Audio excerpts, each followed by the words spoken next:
मिला टाइम्स में खुशामदीद। बी सुदर्शन रेड्डी और सीपी राधा कृष्णन ये दोनों वाइस प्रेसिडेंट ऑफ इंडिया के उम्मीदवार हैं। 9 सितंबर को वोटिंग होगी और जिन्हें 50% या उससे ज़्यादा वोट मिलेगा वो इंडिया के अगले नायब सदर जमहूरिया मुंतखब होंगे। और ये लड़ाई दरअसल बी सुदर्शन रेड्डी और राधा कृष्णन के बीच में नहीं है, बल्कि लड़ाई है इंडिया अलायंस और एनडीए के बीच में।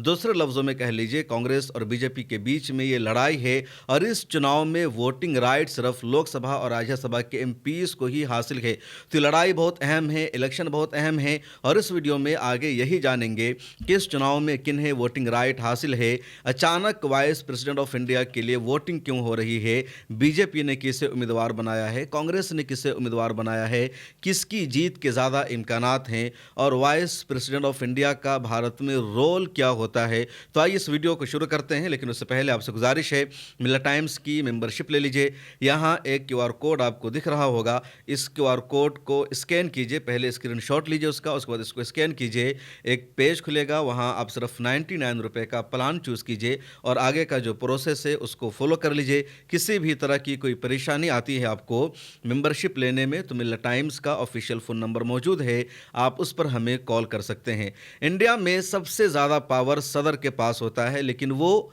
नाम का पावर और इख्तियार होता है, अमली पावर तो कैबिनेट के पास होता है या प्राइम मिनिस्टर के पास होता है। बहरहाल सदर के बाद नायब सदर जमहूरिया का रोल होता है और इन दोनों नायब सदर जमहूरिया थे जगदीप धनकर, लेकिन अचानक पार्लियामेंट का मानसून सेशन शुरू होते ही जुलाई के महीने में उन्होंने रिज़ाइन कर दिया।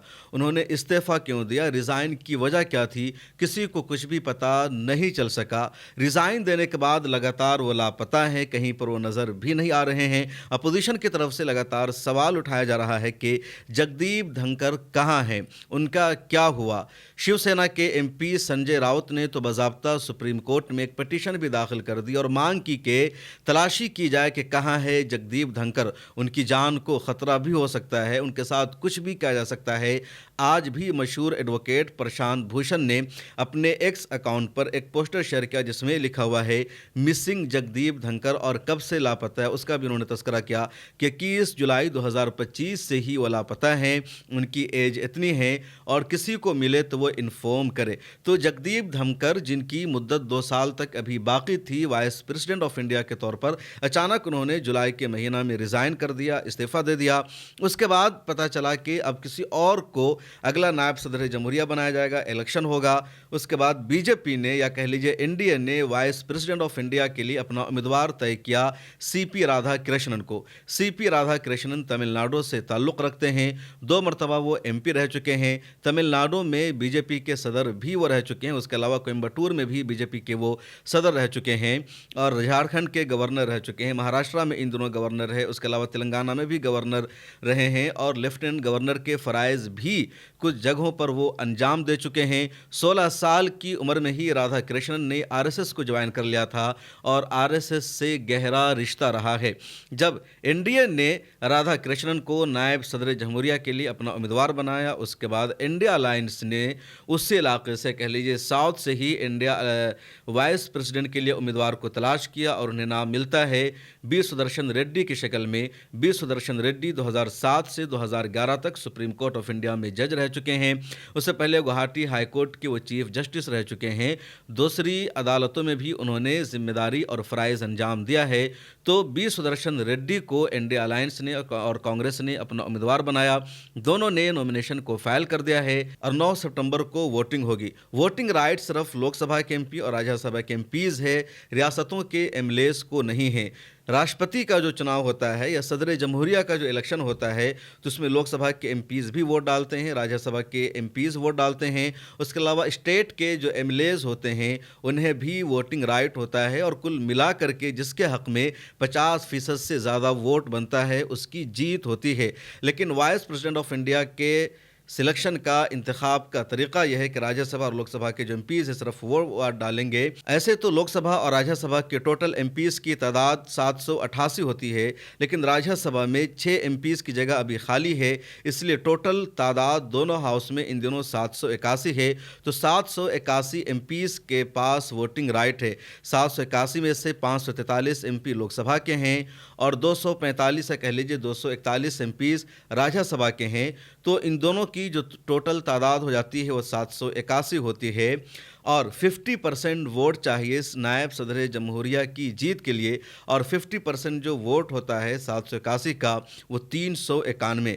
तो 391 या इससे ज़्यादा वोट जिसके पास होगा उसी की जीत होगी, इससे कम जिसके पास वोट होगा उसकी जीत नहीं हो पाएगी। अब अगर देखा जाए कि एनडीए के पास टोटल वोट कितना है और इंडिया अलायंस के पास दोनों हाउस में टोटल वोट कितना है, तो एनडीए का पलड़ा भारी है। एनडीए यानी बीजेपी का जो अलायंस है उसके पास लोकसभा और राज्यसभा दोनों जगह मिलाकर के एमपीज की जो तादाद है वो 422 हो जाती है, जबकि अपोजिशन या कह लीजिए इंडिया अलायंस के एमपीज की तादाद दोनों हाउस में वो 334 के आसपास है, इससे ज़्यादा नहीं है। बीजेपी और उसकी इत्तेहादी पार्टी जो है उन सब के एमपीज की तादाद लोकसभा में 293 से ज़्यादा है और राज्यसभा में भी तादाद 100 से ज़्यादा है, जबकि जो अपोजिशन के अराकीन हैं उनकी तादाद लोकसभा में 233 के आसपास है और राज्यसभा में 77 के आसपास है। तो इस वजह से एनडीए का या बीजेपी अलायंस का पलड़ा भारी है। इंडिया अलायंस को, कांग्रेस को उम्मीद ये थी कि तेलंगाना के बी सुदर्शन रेड्डी को हमने उम्मीदवार बनाया है तो तेलुगु देशम पार्टी जो एनडीए का हिस्सा है वो तेलंगाना से ताल्लुक़ रखने की बुनियाद पर हमारा साथ देगी, न कि बीजेपी का साथ देगी। इसी तरह एआईडीएमके के बारे उम्मीद ये थी कि वो तमिलनाडु की पार्टी है लेकिन तेलंगाना से उम्मीदवार बनाया गया है और एक जज को बनाया गया है, साफ सुथरी इमेज है। तो एआईडीएमके भी बीजेपी के उम्मीदवार को वोट देने के बजाय इंडिया अलायंस के उम्मीदवार को वोट देगी, लेकिन ऐसा नहीं हो सका। बीजेपी से, माफ़ कीजिएगा, नीतीश कुमार की पार्टी से पहले से इंडिया अलायंस को इस तरह की उम्मीद नहीं थी, लेकिन तेलुगु देशम पार्टी से उम्मीद यह थी क्योंकि बी सुदर्शन रेड्डी का ताल्लुक तेलंगाना से है, वो जज रह चुके हैं, कानून के आदमी हैं, साफ सुथरी इमेज से ताल्लुक़ रखते हैं और तेलुगु देशम पार्टी यानी चंद्रबाबू नायडू की जो पार्टी है वो भी इस तरह के लोगों को पसंद करती है। तो उम्मीद यही थी इंडिया अलायंस को कि अगर टीडीपी ने तेलंगाना से ताल्लुक़ रखने की बुनियाद पर बी सुदर्शन रेड्डी को सपोर्ट कर दिया, बीजेपी को उम्मीदवार का सपोर्ट नहीं किया, तो इनकी जीत की उम्मीद यकीनी हो जाएगी, बढ़ जाएगी, लेकिन ऐसा नहीं हो सका। टीडीपी ने वाज़ेह लफ्ज़ों में ऐलान कर दिया है कि वो एनडीए यानी बीजेपी के उम्मीदवार को ही वोट करेगी। इसी तरह तमिलनाडु की पार्टी एआईडीएमके ने भी ऐलान कर दिया है कि वो बीजेपी को ही सपोर्ट करेगी। इसी वजह से फिलहाल आंकड़े के एतबार से बीजेपी का जो पलड़ा है वो बढ़ा हुआ है, लेकिन ये लड़ाई आइडियोलॉजिकल लड़ाई है, कुछ भी हो सकता है, क्योंकि इससे पहले अमित शाह के कैंडिडेट को कॉन्स्टिट्यूशन क्लब ऑफ इंडिया के चुनाव में झटका लग चुका है, हार हो चुकी है। Constitution club of India Delhi में एक बहुत बड़ा इंस्टीट्यूट है, इदारा है, ज़्यादातर प्रोग्राम दिल्ली में वही होते हैं और जितने एमपीज़ होते हैं वो सभी कॉन्स्टिट्यूशन क्लब ऑफ इंडिया के मेंबर होते हैं। कॉन्स्टिट्यूशन क्लब ऑफ इंडिया में प्रोग्राम हॉल्स हैं, वहाँ रेस्टोरेंट बने हुए हैं, गेस्ट हाउस है, होटल के कमरे बने हुए हैं और वहाँ कोई भी बुकिंग आप चाहते हैं ठहरने के लिए या कोई प्रोग्राम करने के लिए तो एमपी का लेटर ज़रूरी होता है। कॉन्स्टिट्यूशन क्लब का भी चुनाव होता है, तो इस मरतबा 2 लोग कॉन्स्टिट्यूशन क्लब ऑफ इंडिया के चेयरमैन के तौर पर उम्मीदवार थे। एक नाम था संजीव बालियान का और दूसरा नाम था राजू प्रताप रूडी का। इन दोनों का ताल्लुक बीजेपी से है, लेकिन एक बीजेपी के संघी उम्मीदवार थे, दूसरे भी बीजेपी के हैं लेकिन वो बिहार से ताल्लुक़ रखते राजू प्रताप रूडी और उनकी संघी वाली इमेज नहीं थी।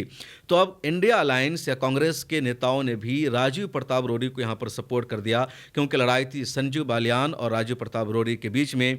अमित शाह और पूरी बीजेपी ने संजीव बालियान को सपोर्ट कर दिया, तो कांग्रेस ने यहाँ पर अपना उम्मीदवार अलग से खड़ा करने के बजाय राजू प्रताप रूडी को समर्थन देने का ऐलान किया। सोनिया गांधी तक वोट डालने गई, वहां प्रियंका गांधी भी गई, राजीव गांधी भी गए और यहां संजीव बालियान की हार हो गई जो अमित शाह और मोदी के उम्मीदवार थे। राजू प्रताप रूडी की जीत हो गई और यहां से लोगों ने एक मैसेज भी दिया कि ये जो नया दौर चल रहा है इसमें जिधर राहुल गांधी होते हैं उनकी ही जीत होती है, लेकिन तसल्ली के लिए जुमले हैं, मैं इस पर मुकम्मल तौर पर यकीन नहीं रखता। इधर एक वीडियो भी सोशल मीडिया पर वायरल हुई पार्लियामेंट की, जहाँ राहुल गांधी की अचानक राजू प्रताप रूडी से पार्लियामेंट पार्लियामेंट के बाहर मुलाकात हो जाती है। राहुल गांधी राजीव प्रताप रूडी को मुबारकबाद देते हैं, कंग्रेचुलेशन बोलते हैं और राजीव प्रताप रूडी भी मुस्कुराकर हाथ मिलाते हैं, वेलकम करते हैं। तो इस तरह की इमेज वायरल हुई।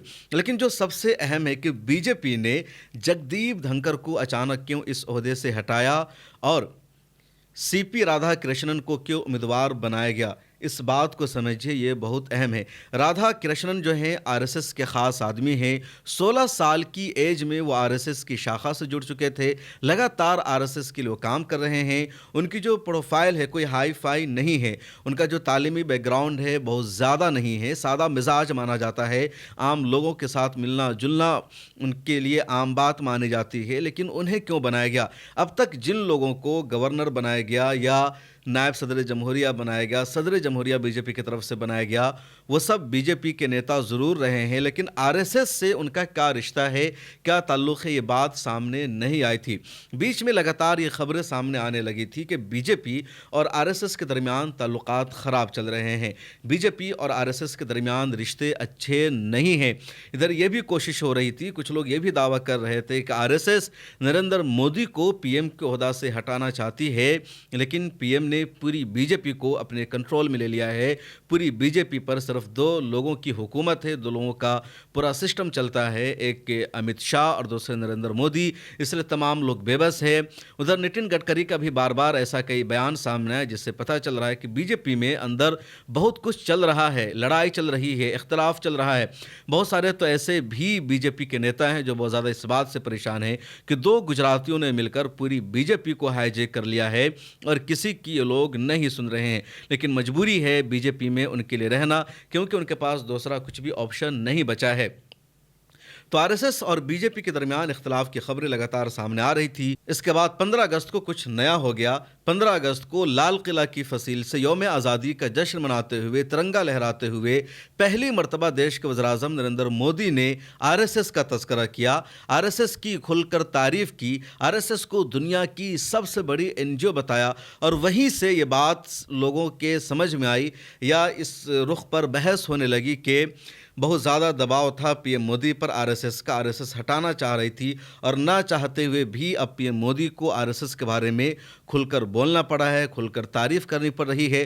कुछ लोगों ने इसका मतलब ये भी निकाला कि आरएसएस का जो एजेंडा है देश को हिंदू राष्ट्र में तब्दील करना, मनुस्मृति को नाफिज करना, दलितों आदिवासियों के राइट को छीन लेना, मुसलमानों को सताना, मुसलमानों को दोहरे दर्जे का शहरी बनाना, तो अब 10 साल हुकूमत हो जाने के बाद तीसरे टर्म में बीजेपी आरएसएस इस एजेंडा पर अमल करने जा रही है। तमाम इंस्टीट्यूशन को आरएसएस और बीजेपी ने अपने कंट्रोल में ले लिया है। तो अलग अलग तज्जिया सामने आया। उसके बाद 17 अगस्त को बीजेपी की तरफ से जब ये ऐलान किया जाता है कि CP Radha Krishnan vice president of India के उम्मीदवार होंगे, तो लोगों ने और कहना शुरू कर दिया कि सच में आरएसएस का बहुत ज़्यादा दबाव था और अब आरएसएस को डायरेक्ट बराह रास्त हुकूमत में शरीक किया जा रहा है, हुकूमत के अहम ओहदों पर फाइज किया जा रहा है।